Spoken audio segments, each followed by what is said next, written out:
you have done it as It's captain. too heavy. It's too heavy. Shining? Because I cry a lot. For your life, what's your sensation after this night? It's incredible. It's hard to find the words to explain. Football, it's not just a game. It's a roller coaster of emotions, a journey of dreams and heartbreaks. From Platini's tears of triumph in 1984 to Jorginho's heartfelt words about victory in 2020, these moments define the beautiful game. But how do these teams become Euro champions? And just how good were the last 10 Euro winners? In the year 1984, France won the Euro. Michel Platini was a football magician who led them to their first Euro trophy. Seriously, this guy was pulling rabbits out of hats left, right on the pitch. So what made France so good that year?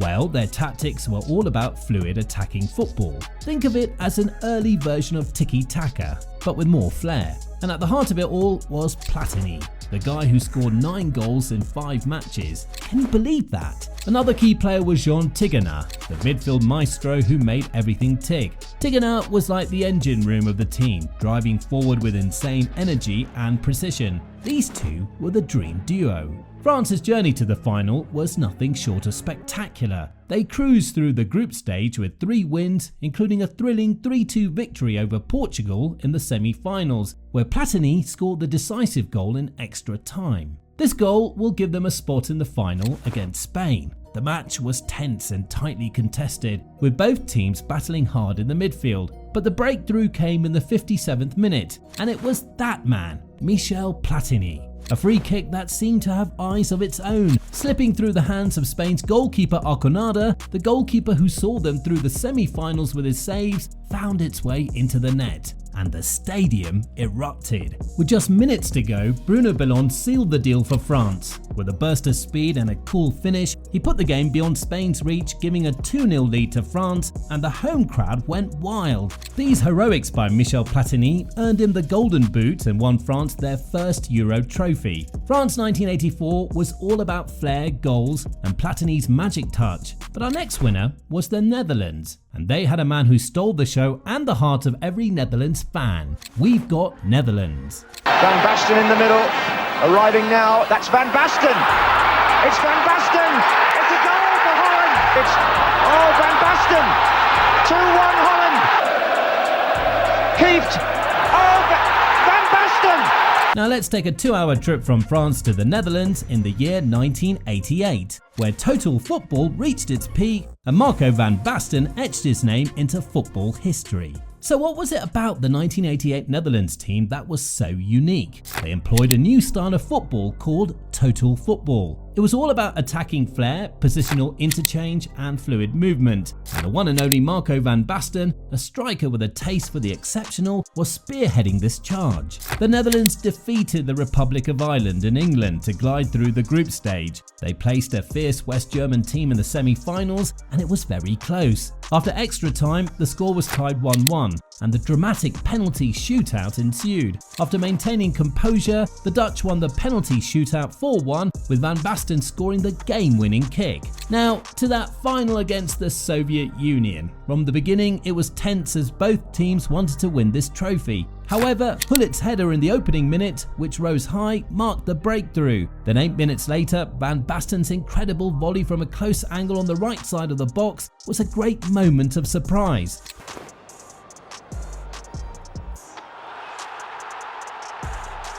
The keeper was out of luck, and the Netherlands won 2-0 and clinched their first ever European Championship title as the crowd erupted with joy. It was an unforgettable evening for Van Basten and the whole Netherlands fans.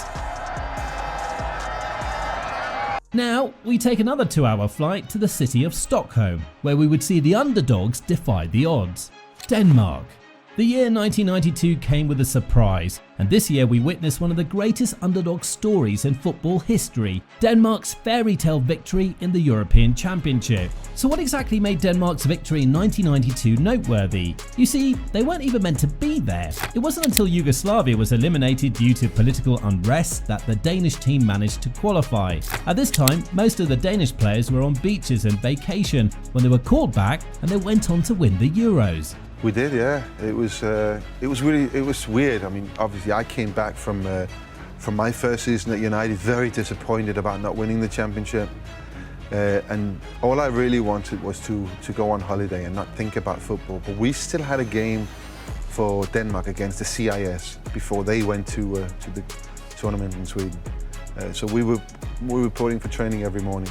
An unprepared team beat other prepared teams to the final. Their play style was sensible and effective. It centered on quick counter-attacks and tight defense, and leading this drive were two important players: Peter Schmeichel, the renowned goalie who stood firm in defense, and Brian Laudrup, the silky smooth forward who planned their attacks. Denmark held their ground against formidable opponents like England and France in the group stage by combining tactical savvy and tenacity. They advanced to the knockout stage by securing important victories and draws. In the semi-finals, they faced the Netherlands, the reigning champions and the favourites to win for the second time in a row.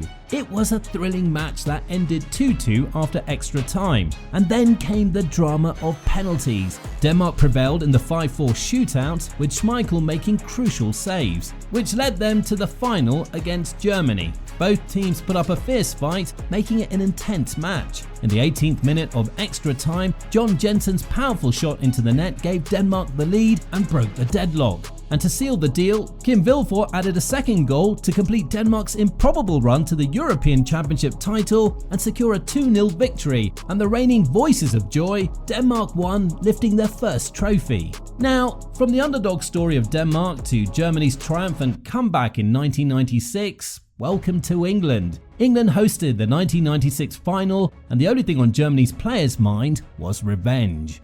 Germany's journey in 1996 was more than just a quest for victory. It was a celebration of football and a fight for revenge. After losing the last Euro final to Denmark, the team's sole motivation was to win the cup. The team was led by legends like Jürgen Klinsmann and Matthias Sammer, each bringing their flair and skill to the pitch. Tactically, Germany combined solidity in defence with incisive attacks. They navigated through a tough group stage, facing the likes of Italy and the Czech Republic, and emerged as group winners. Germany showed their resilience in the knockout stages as they defeated Croatia 2-1 in the quarter-finals thanks to goals from Stefan Kuntz and Jürgen Klinsmann. Now, one of the most unforgettable games in Euro history began with another difficult test against England in the semi-finals, of which penalties decided the outcome of the game, which ended 1-1 after extra time. Andreas Müller scored the game-winning penalty kick as Germany held on to win 6-5 on penalties. And then came the final, a clash against the Czech Republic, a team they had defeated in the group stage matches. Germany dominated possession but struggled to break through. The breakthrough finally came in the 59th minute when Oliver Bierhoff scored a golden goal, sealing a 2-1 victory and Germany's third European Championship title. Now, the very next Euro, we'll get to experience one of the best teams ever, a team with stars featuring the likes of Zinedine Zidane and Thierry Henry. France in the year 2000 was a team blessed with talent and tactical acumen, but at the heart of their success was Zinedine Zidane. His elegant dribbling, precise passes and clutch performances made him the maestro of the tournament. Tactically, France played with flair and versatility. Their midfield duo of Zidane and Didier Deschamps provided stability and creativity, while up front, Thierry Henry's pace and David Trezeguet's clinical finishing posed constant threats to opposition defences. In the group stage, France faced tough challenges but emerged as group winners. They navigated through the knockout stages with victories over Spain and Portugal, setting the stage for a dramatic final against Italy. The final was a tough match in which both sides fiercely competed for victory. Marco Del Vecchio's goal gave Italy the lead in the 55th minute, but France valiantly responded. Emotions were high as France won 2-1 and won the second European Championship when David Trezeguet scored an incredible golden goal past the Italian goalkeeper in the 103rd minute. France 2000 was a tale of skills, but our next winner is a team of the unexpected: Greece. Greece's 2004 squad was based on tenacity, self-control, and brilliant tactical maneuvers. Under Otto Rehagel's tutelage, they personified the spirit of cooperation and tenacity. Greece's strategy was centered on strong defense and effective counterattacks. The vital goals were scored by Angelos Charisteas, and Theodoros Zagorakis commanded the midfield with determination and vision. Greece surprised everyone by defeating Portugal 2-1 in the group stage, which laid the ground for their incredible journey. With victories over France and the Czech Republic, they extended their remarkable run and moved on to the knockout stages. Greece met France again in the quarter-finals, and this time against all odds they won historically 1-0, Charisteas heading in the game's winning goal. In the semi-finals, Greece faced the Czech Republic in a tense match that went to extra time. A goal from Traianos Delas in the silver goal period secured Greece's place in the final, sparking jubilant scenes. The final match against Portugal, the host country and clear favourites, followed. Greece's defence stood strong, delaying the Portuguese attackers in a hotly contested battle. And in the 57th minute, Charisteas scored once more, startling the football world by heading in the game-winning goal off a corner kick. Greece won 1-0. We could say that Greece was fortunate to win this Euro, but our next winners dominated the whole Euros. Spain. Spain's incredible run in the 2008 Euros was not all about when they took home the trophy, but it was the shock of their new captivating tiki-taka style, which revolutionised the way we watch football. Spain's goal was to dominate games with style rather than just win them. Their tiki-taka style of play was centered on suffocating opponents with possession, moving quickly off the ball and rapid passing. They were a pleasure to watch in terms of tactics. In midfield, Xavi and Andres Iniesta worked like magicians, stringing passes and conjuring up opportunities. And they had a main man up front, David Villa, who was a specialist in scoring goals just for fun. Spain defeated Sweden and Russia in the group round, showcasing their class and securing a quarter-final matchup with Italy. They prevailed 4-2 in the penalty shootout after a close game that went to penalties. Then came the semi-final match between Spain and Russia. They beat them 3-0. And finally, the grand finale against Germany. It was a tactical masterclass from Spain. Fernando Torres scored the only goal of the match in the 33rd minute, and from then on it was all about keeping possession and frustrating the Germans. This went on until the end of the match, and this saw them lift the trophy. Now, if you could have a midfield trio like Spain's in 2008, who would you pick for your dream team in world football right now? Let me know in the comments down below. Now, on to the next team. And guess what? It's Spain again, returning to dominate with their signature tiki-taka style. Spain 2012.